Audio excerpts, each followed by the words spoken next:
इमरान हाशमी और यामी गौतम की फिल्म हक सिनेमाघरों में रिलीज हो चुकी है। फिल्म देखने गए दर्शकों से खास बातचीत की और फिल्म को लेकर उनकी राय भी जानी। इस दौरान दर्शकों की तरफ से फिल्म को अच्छे रिस्पांस मिले। लोगों ने फिल्म की तारीफ की और बताया कि उनको इस फिल्म में क्या कुछ खास लगा। दर्शकों ने लीड रोल निभा रहे एक्टर इमरान हाशमी और एक्ट्रेस यामी गौतम की एक्टिंग की तारीफ की और साथ ही फिल्म की स्टोरी के मैसेज को भी सोसाइटी के लिए अच्छा बताया। इसके अलावा लोगों ने फिल्म को देखने लायक बताते हुए फिल्म को रेटिंग भी दी। सुनते उन्होंने क्या कुछ कहा। ये मूवी सभी को देखनी चाहिए, बहुत अच्छा मैसेज है।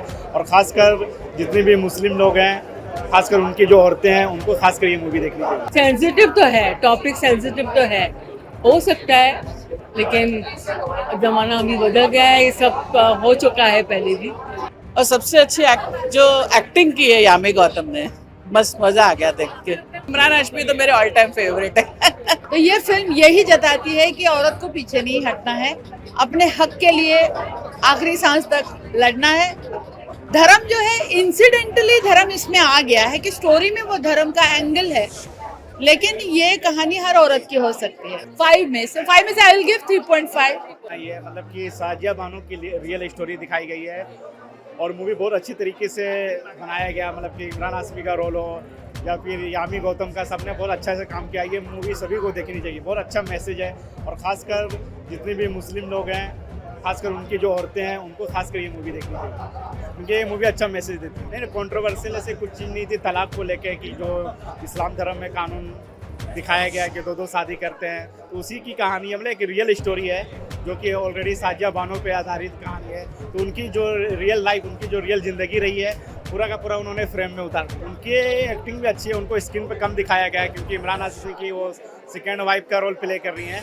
बट ठीक है, उनका काम भी अच्छी है, बहुत बेहतरीन है। खासकर वो जो कोर्ट रूम का ड्रामा है, काफ़ी अच्छा हो। एंड में क्लाइमेक्स में जो स्पीच बोलती है यामी गौतम, मतलब कि एक रियल दिखता है कि हाँ, रियल में वो दिख रहा है। तो यामी गौतम बहुत बेहतरीन काम किया है। मूवी को मैं 4 स्टार दूँगा। एक्चुअली स्टोरी जो कॉन्सेप्ट है, जो स्टोरी है, और अच्छी है, जोड़ी अच्छी लग रही है और यामी गौतम ने बहुत अच्छा काम किया हुआ है। यामी गौतम की सेंसिटिव तो है, टॉपिक सेंसिटिव तो है, हो सकता है, लेकिन जमाना अभी बदल गया है, ये सब हो चुका है पहले भी।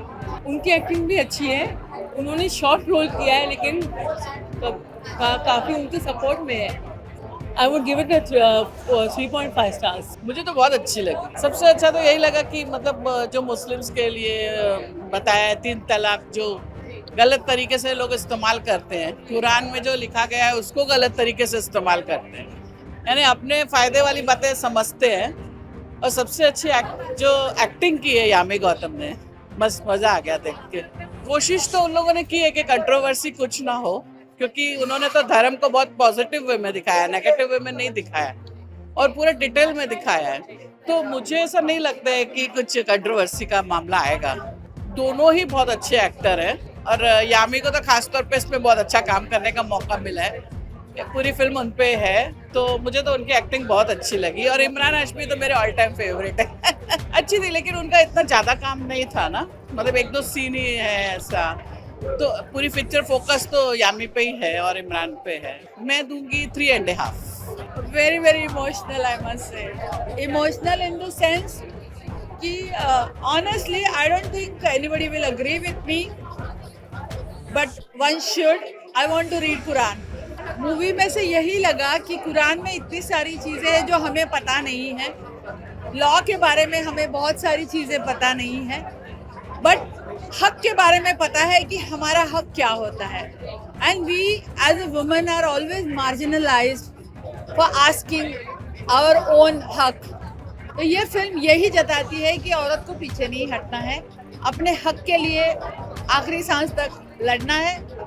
धर्म जो है, इंसिडेंटली धर्म इसमें आ गया है कि स्टोरी में वो धर्म का एंगल है, लेकिन ये कहानी हर औरत की हो सकती है। सो हक के लिए लड़ना है। कंट्रोवर्सी हो सकती है, but if you think the audience has matured now, जैसे इवोल्यूशन होता है, ह्यूमन इवोल्यूशन होता है, ऑडियंस का भी एक इवोल्यूशन होता है। If they are evolved, probably there will be no controversy. Excellent. My jacket has got wet because of Yami's speech. Because it was so amazing, and Imran, obviously his presence on the screen is so good. and he has played this. It's an out and out negative character, but he has made it look great. So that's his success. Vartika, yeah, she took my heart away in one scene when she offers those vegetables at her doorstep. I think she won everyone. So she has a small role, but she has a very strong screen presence, and dialogues भी कम हैं, तो आंखों से बातें ज़्यादा करनी है. So yeah, I think she has been successful in that. 5 में से I will give 3.5. कि वकील से रह गई मैं तो, मतलब आई वाज स्टन्ड. अभी भी मेरे हाथ नाम हो रहे हैं. मतलब आप ये देखिए इस फिल्म में ना एक कहते हैं ना, एक औरत ही औरत की समझ सकती है. तो अगर पहली बात तो मैं जब भी अपनी कुछ मुसलमान फ्रेंड्स को या जिनको देखती थी जिनके ट्रिपल तलाक वाली सिचुएशन जब होती थी कि एकदम से एक औरत का घर उजड़ जाता है और फिर उनको हस्बैंड्स 2 शादियाँ भी कर सकते हैं, 3 शादी भी कर सकते हैं, तो एक अपने आप में ये एक जो कहने वाली बात है कि जो है इस्लाम में, ये एक औरत के ऊपर जब आप कबूल तो 3 बार करते हो, तलाक दोनों तरफ से क्यों नहीं होता? कबूल तो दोनों तरफ से होता है. मैं हमेशा ये सोचती हूँ, तो तलाक का हक सिर्फ मर्द को क्यों दिया इस्लाम ने, औरत को क्यों नहीं दिया? उसकी रजामंदी उस तलाक पे क्यों नहीं मांगी? ये एक सवाल है जो मेरे दिल में आते हैं कि क्यों जब मेरे फ्रेंड्स के साथ ऐसा हुआ, मैं उनसे सवाल पूछती थी, कहती यार हम तो कुछ कर नहीं सकते. ठीक है, चाहे वो कितनी एजुकेटेड भी हो, लेकिन अब शुक्र है कि ट्रिपल तलाक ये हो गया है. लेकिन तो इसी सिचुएशन में जब मैं देखती हूँ कि एक तरफ तो वो she is the queen of the house, बेगम है, और उसके बाद वो सडनली झूठ बोल के चले जाते हैं. और I think Imran is looking like a high end lawyer man. जो उनकी एक वो इमेज है उससे बहुत अलग. I think he is really matured as an actor. And ये होता है कि कुछ वक्त आप बहुत सारी अदर चीज़ों में आप अपनी इमेज जब बिल्डअप हो जाती है किसी एक्टर की, लेकिन एक मौका है ये फिल्म उनके लिए कि उन्हें मैच्योर रोल्स के लिए भी यामी इज अ वेरी, मतलब जिस तरह से वो अरबिक का एक वर्स पढ़ती हुई है कुरान शरीफ का, और अपने स्क्रिप्चर को जानना कितना इम्पोर्टेंट है ये फिल्म बताती है. चाहे आप भगवत गीता हो, आपके उपनिषद हो या कुरान शरीफ हो, मैं हमेशा कान पकड़ी हूँ उसके लिए, क्योंकि हमारे नाना और परनाना जो थे आलिम फाजिल थे, तो हमारे यहाँ भगवत गीता और कुरान शरीफ साथ में रखी जाती थी. जब उनकी डेथ हुई तो उनको मेरे नाना, तो उन्होंने बोला मेरे परनाना ने कि अब तुम हमारे इंतकाल के बाद इसको मस्जिद में इज्जत से देना, क्योंकि अब तो ये कोई पढ़ेगा नहीं. तो हम उस खानदान से आ रहे हैं, हम दिल्ली के खानदानी लोग हैं जो साथ में बैठ के, हमारे में हिंदू और मुसलमान का कोई डिफरेंस इसी नहीं था, बेस्ट फ्रेंड्स हुआ करते थे. तो क्या है, हमने बहुत क्लोजली एक इंटरमिंगल कल्चर देखी है हमने, और मैं समझती हूँ एक औरत का हक है सर्वाइवल का, जो ये फिल्म बताती है. आप उसे बेवा नहीं कर सकते इस तरह से 3 तलाक देके और उसके बाद आप उसको एल्यूमिनी के ऊपर है ये फिल्म, तो उसको सर्वाइवल कॉस्ट तो देना पड़ेगा. और इसमें मुसलमान और हिंदू का कोई सवाल ही नहीं पैदा होता. मैं समझती हूँ ऐसी फिल्मों को तो 5 on 5 देना चाहिए, क्योंकि ये एक सोसाइटी को जागरूक करने वाली. आप अपनी बच्चियों को पढ़ाए, वो एंड में बोलती है कि एजुकेट, एक टर्म यूज किया उन्होंने, एजुकेशन इज वेरी इंपॉर्टेंट. जब तक आप ये सोचते रहेंगे मौलवी ने क्या पढ़ा दिया, हो सकता है किसी की इंटरप्रिटेशन उसकी क्या हो, तो आप खुद पढ़े और उसे समझने की कोशिश करें. आप खुद अरबिक में जाएं, पढ़ें, क्लासेस में जाएं, बच्चों को पढ़ाएं. आपके लिए ज़रूरत है, अगर आप हिंदू हैं तो आपको भगवत गीता पढ़नी आनी चाहिए.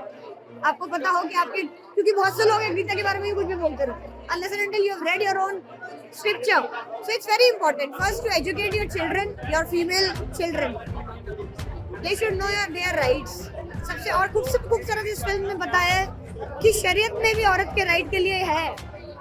सिर्फ वो एक बेवा हो जाए, उसको ट्रिपल तलाक होगा, तो लेकिन जो ट्रिपल तलाक करता है उसे घोड़े भी पड़ने चाहिए, ये भी दिया है इस फिल्म में. तो किसी भी रिलीजन में औरत की बेइज्जती हो, उसकी दुर्गति हो, कहीं नहीं है. ये सिर्फ जो मेल डोमिनेंस है वो औरतों को एजुकेट नहीं करते. वो वही बोलती है ना कि आपका मौलाना जो सिखा रहे थे वो तो मर्दों के एंकर से सिखाते हैं, औरत को तो बताया नहीं जाता कि क्या लिखा है. आधी ज़्यादा पढ़ी लिखी नहीं होती, 13-13, 14-14 साल की उम्र में इन लोगों में शादी हो जाती है. तो अपनी बेटियों को पढ़ाएं, उन्हें एजुकेट करें और जल्दी शादी भी ना करें. 5 on 5.